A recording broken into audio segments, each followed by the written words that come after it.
this is Mary Harris from Paper Crow. I am working on stockings because it's that time of year, and I thought I would share my process a little bit. These stockings I made ahead of time, and I don't expect that people are gonna hand make them, but I kind of use it as an excuse to use up all of my leftover fabric because I'm a bit of a fabric hoarder, and I like an excuse for going and finding new cool fabric. So if I use it up at Christmas, then it's perfect. These are reversible, so I can kind of fit it to the person.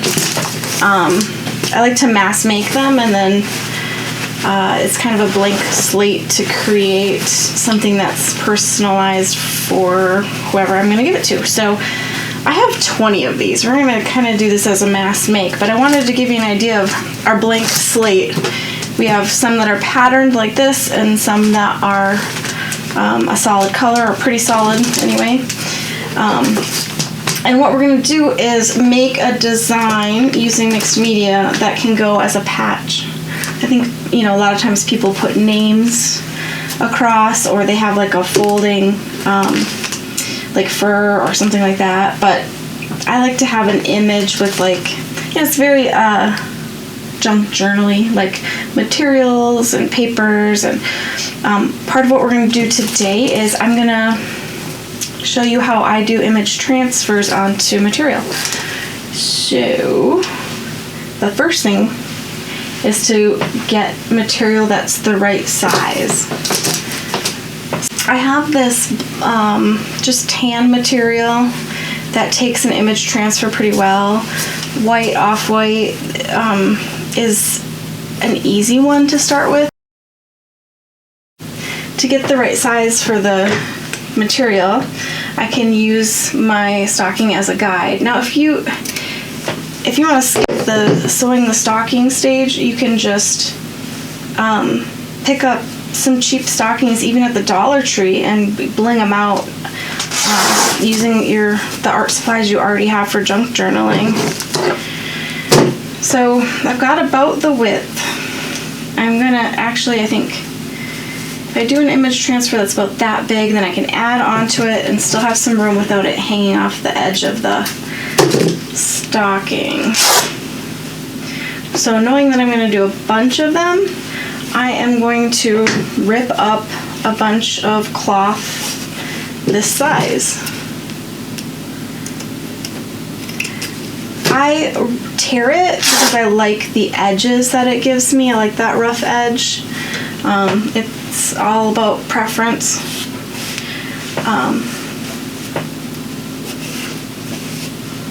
You could add stitching on there, so when you glue it in, it looks like it's stitched on.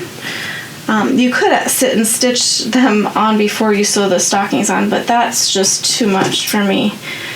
I like to crank out the stockings. I make too many of them, so we're gonna do like 20 of these, just starting with the image transfer. I went through ahead of time and I tore out some images that I felt like would work for this type of a setup. We're going to add things onto it so it doesn't have to be the full size. But you'll see I tore the edges to give it a rough line. So I don't want it to be too perfect because we're gonna keep adding on to it, and perfect edges end up breaking it up in a weird way. Now if it's a white background, you can just cut it easily out. Oh, there's a page number. Oh well. The white isn't going to transfer, just the colors are and the line work, so you can leave a white border. You don't, in this case there were other things in the picture, so when I tore it out I tore around all of the other things, but you could cut it if it's easier, if it's just white around the outside. So I've got some Calvin and Hobbes. This is Louie. This just looks like my dog. I have a dog that's part Bull Terrier and part Basset Hound. He's ridiculous looking. I found this book that the dog looks the same, so it's perfect. Got some Flash. I've got one of my kids is a runner, so we have some running ones. We've got a couple kids that are into D&D, so I tried to get some fight type. Here's some old, this is copies of vintage photos. The vintage photos themselves won't transfer, but if you photocopy them, you can do a transfer that way. Keep in mind when you are picking out your images that you don't have any words. The words will flip backwards. If you want to have the words transfer, then you're going to want to scan it into your computer and flip the image. So then when basically you're putting that image on upside down. So if you flip it ahead of time, then it'll flip back when you go to do the transfer. So we'll set these aside. The image transfer itself is pretty simple, but it is a bit time consuming. Putting it on isn't that time consuming, but taking the paper off is, and I'll explain it as we go. But the first thing we're going to do is put some matte medium onto our material. So you can find this in with, I don't know if it will, if you can read it from here, but it's Essentials Matte Medium. And usually I buy Liquitex, actually. That's my favorite brand, but it just depends. This is a Walmart available brand. Liquitex is more if you go to like a craft store like Michael's, that kind of thing. So I'm going to spread the matte medium across the material wherever I'm going to put the image. So if you're going to do a smaller image, you don't have to spread it as far. Actually, I think I have a better brush for this. This is too tiny.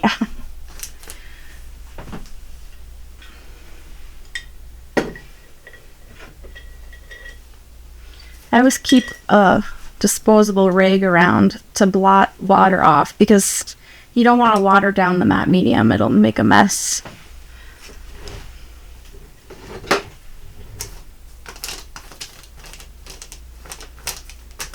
So we're going to spread it around, and before it dries, whoops, you want to make sure we get it on the image also. So I'm going to do this Santa image. And completely cover the paper. Now you can see I put paper behind because I didn't want to get this. This is basically glue.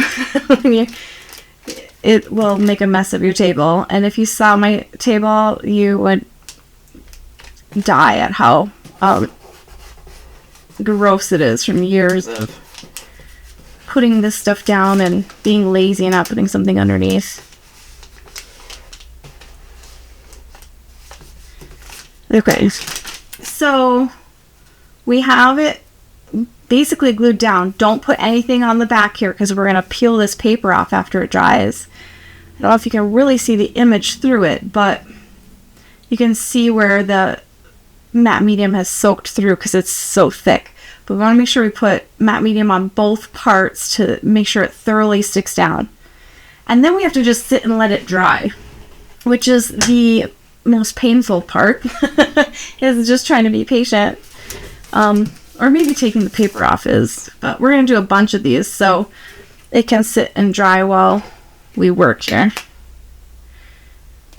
I did a bunch of Santa images from Christmas books because the majority of my stockings are for people that maybe I can't personalize quite on the same level, like people from work or the people that my kids are dating that I don't really know all their likes and dislikes yet.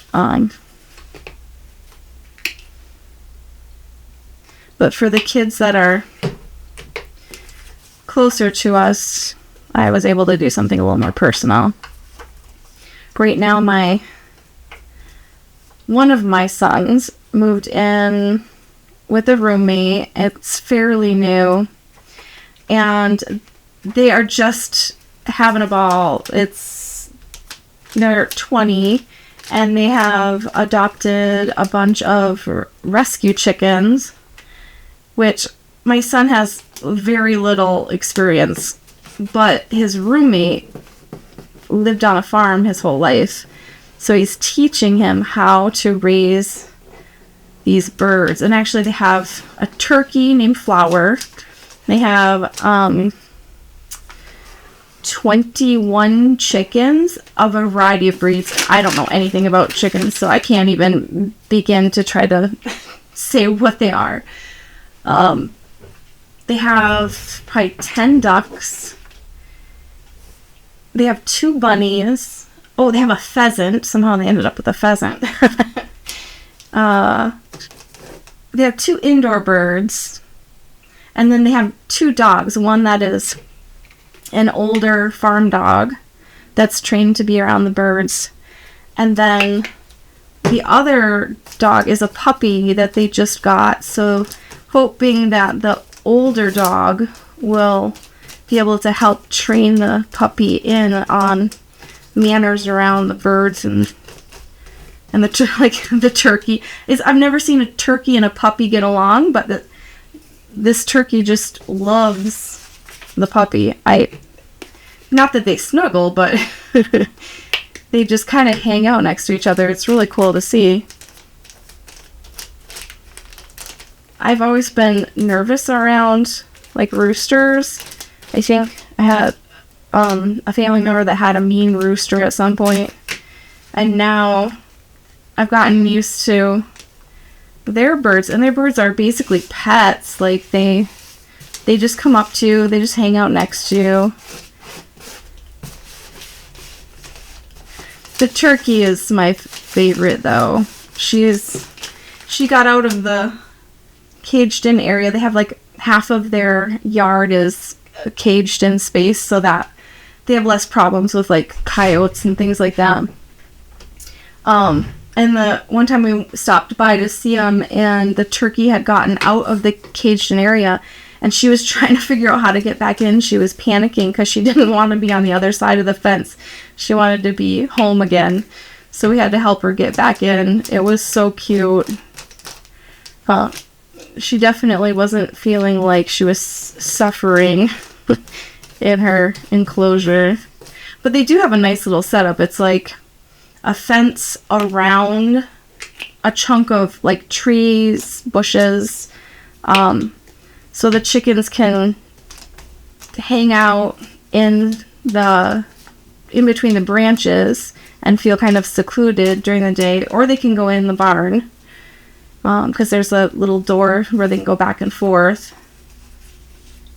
I need a smaller one. I didn't think this one through.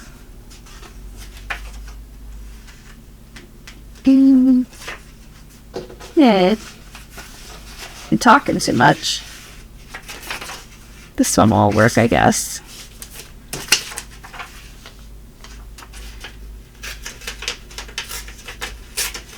So yeah, they have a timer on the door, and the birds are all trained now that when the sun rises, they all line up to go outside, and it automatically opens up and lets them out. And then at dusk, the door closes, and they all line up and go inside before the door closes because they do it based on the light.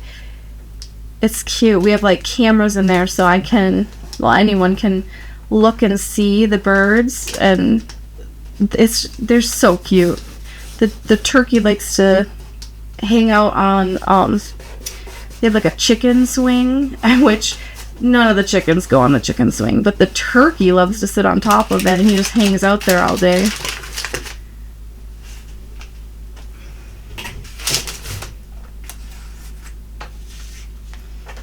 I might have to do that one at a bit of an angle. See if I have.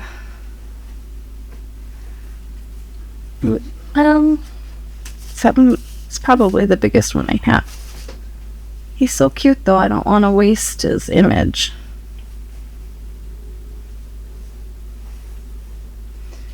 Maybe I'll tear one a little bit bigger.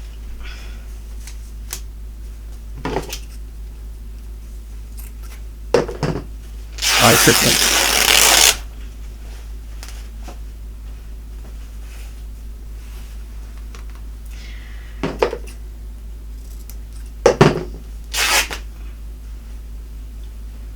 It's better. It's a better fit. A little wrinkly, but that's okay.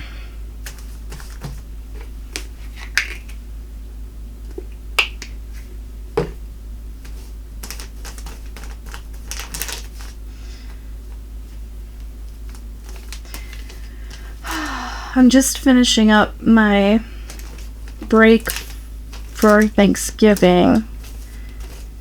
And I have, what do they call it? The Sunday scaries. I'm dreading going back. I love my job, but it is so hard to get back into the rhythm after you've had many days off. And I am a bit spoiled. I do get a lot of time off. I've worked my way from what I call ditch work, where you work all the horrible shifts and you work on call and you work 50, 60 hours and you never get the days off you want. And now over the years, I finally have a position where if I want to take a day off, I can just take a day off. There's no one gonna give me a hard time about it. And it's a blessing for sure.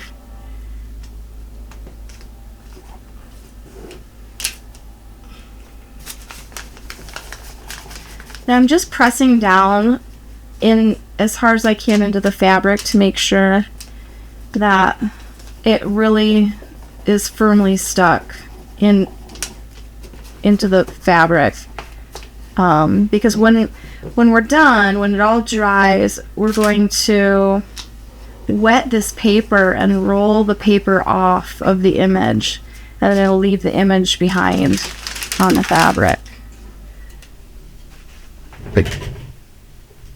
Ooh, so want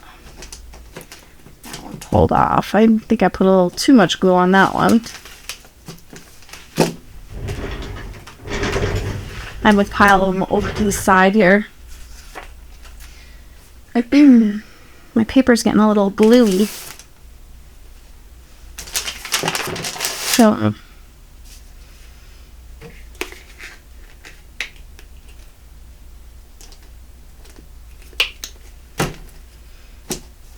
oops. Jeez. So we just had one of our kids move back home. All our kids are grown. The youngest is 18, and he is living with his girlfriend, and the rest are all long since out on their own. But one of our kids applied for a college about 8 hours away from here, and his lease was up, and he didn't know what he was going to do, so he's trying out moving back home. We'll see how that goes. It's hard to move back home after you've been gone for a while.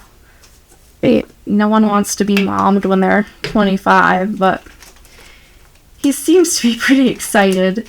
He's already asked to take the dog for walks, and without being asked, he's just the things that you don't think you're going to miss, I guess, when you move out. Being able to walk the family dog all the time.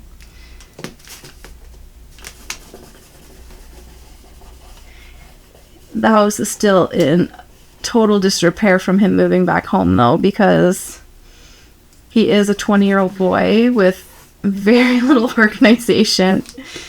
And he put most of his stuff in storage because he's just staying until the beginning of next school year. So, what was that? It's like 8 months, which is why around here it's hard to get a lease for less than a year. So he's got boxes in the hall. He's got extra furniture in the living room. And we're slowly getting him to bring it to the storage unit he paid for, because he wasn't sure what all he would want, and he really overestimated how much he was going to need, because, you know, going from having an apartment to just having one bedroom, there's not as much space as you wish.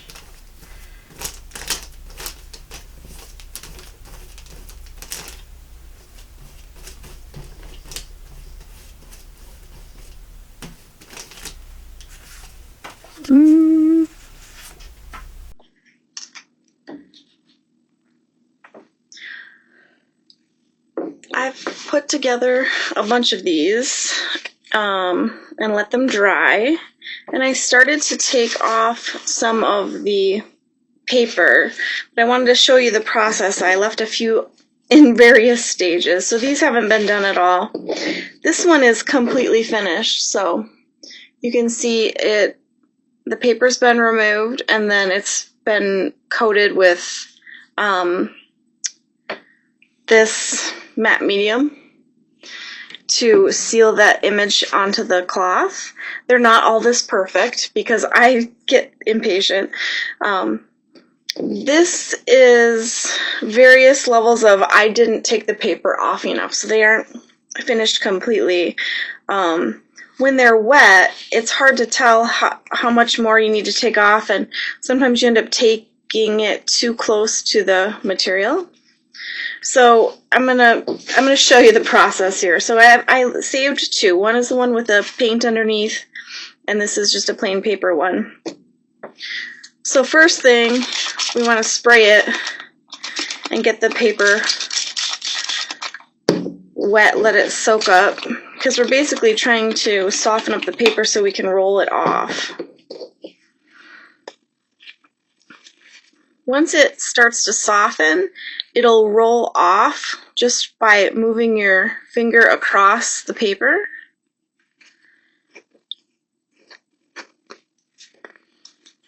You can see it's slowly coming off. This is why I didn't do all of them on camera, because it is time consuming. This is one of those, I'll take like a baking sheet and do it over a baking sheet and watch a show or listen to a podcast or something, because I sit and just roll this off of all of the individual pictures, and sometimes you have to let them dry for a while and come back to them, so it can be time consuming.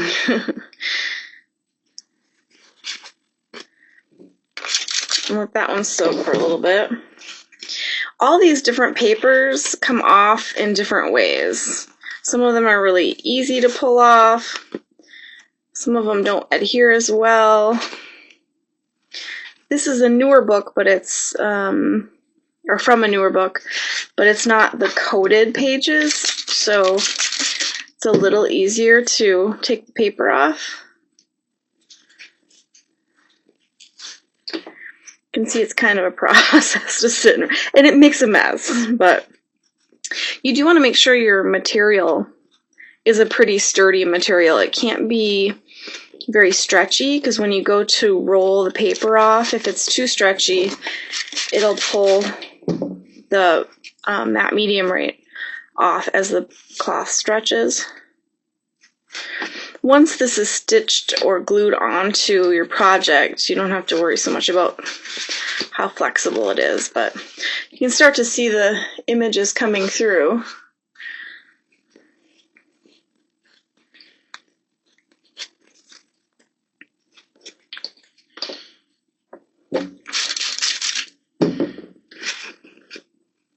Once I take one layer off, you can see it's still dry underneath.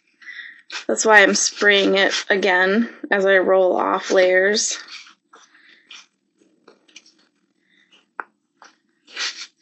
Now this picture underneath is a picture of horses running with a girl running.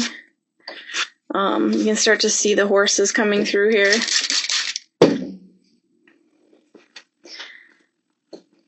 Now if I overwork it, it will pull the image right off. But if I underwork it, it'll be just a white cloud, and you won't really be able to see either image. So even though, like, you can see the image, but as it's starting to dry, it's turning white because there's not all the paper is off of it yet. So when the paper is wet, it looks like you're done. That's why sometimes you end up with something like this, because as soon as it dries, all that paper just turns white. And when you coat it with the matte medium, it does bring that down a little bit. But it can't totally get rid of the paper. Like, for example, this one, you can see the image through it. I thought I had enough off for the matte medium to work, but it's still pretty cloudy.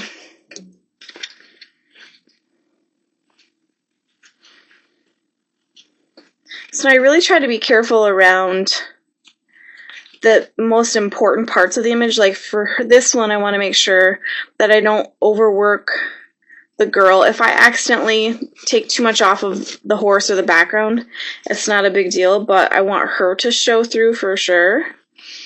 She's the focus of the image for me.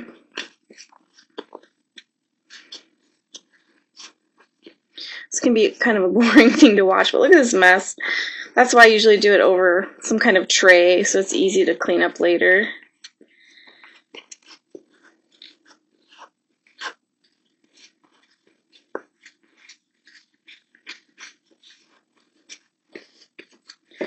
Nearly done. She has legs now. You can really see what the image will be. It almost seems like magic as you work your way through. Because really, all that's left on here is the ink from the paper and matte medium, which is basically the gel that's in acrylic paint without the color.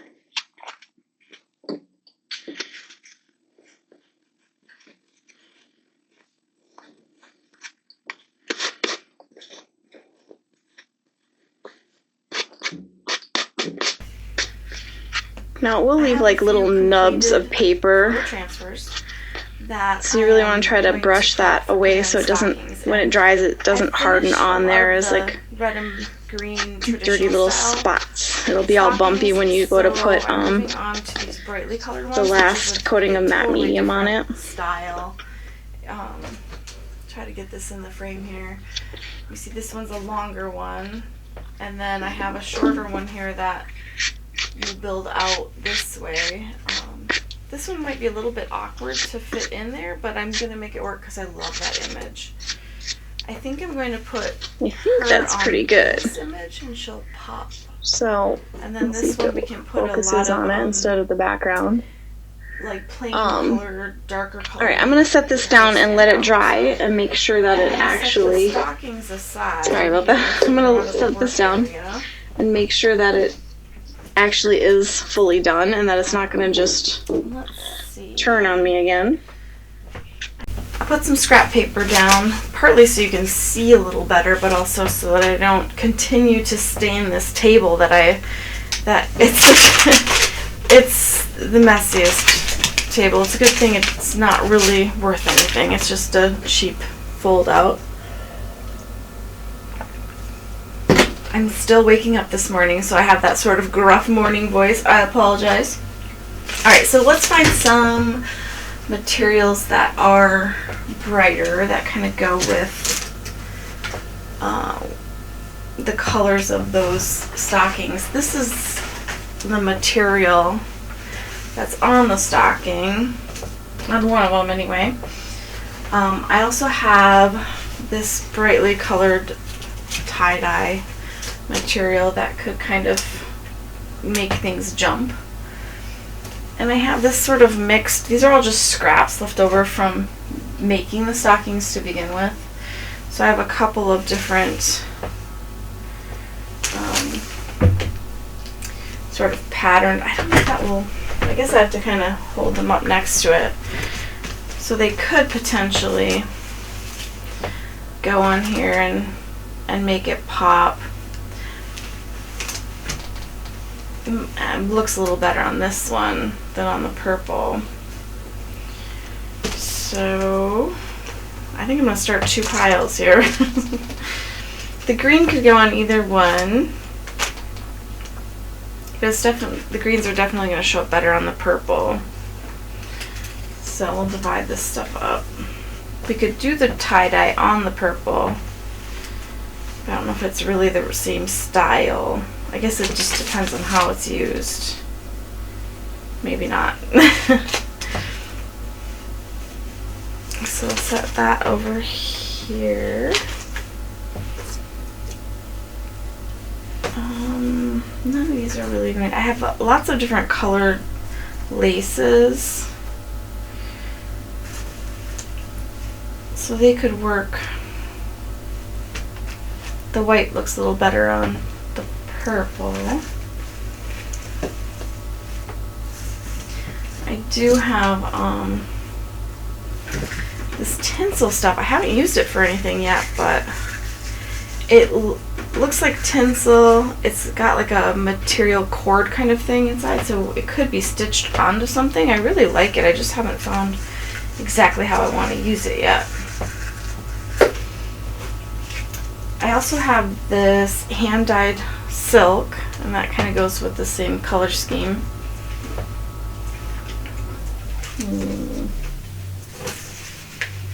A lot of my materials are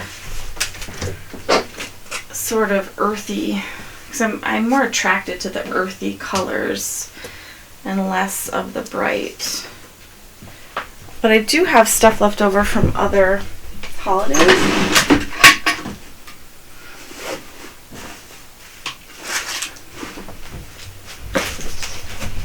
I have some of these. I went to a retreat and we did some hand dyeing. I have this hand dyed like muslin that looks really good. This could go kind of with the green. This is just a hand dyed cotton.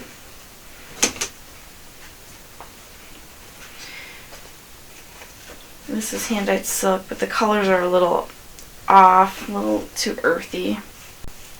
Here's some brighter. Oop, it's coming unraveled on me. It could be a little bit of pizzazz there. Okay. Let's just focus on one. I'm gonna set the tie-dye away and we'll just focus on what looks good with this one. So I have some materials, some lace. I need a contrasting color. We could do green. I know I have the yellow ridge there, but I don't think I have any strong yellow material, just this kind of stained.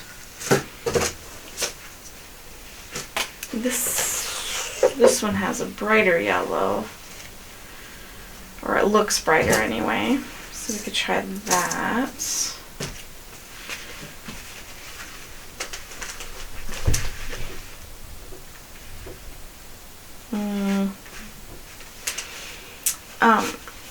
I'm going to rip off some pieces here, just so I have something smaller to work with behind. I don't usually do like a big piece of material behind because it's not going to show anyway, and it goes a lot further if I just put things along.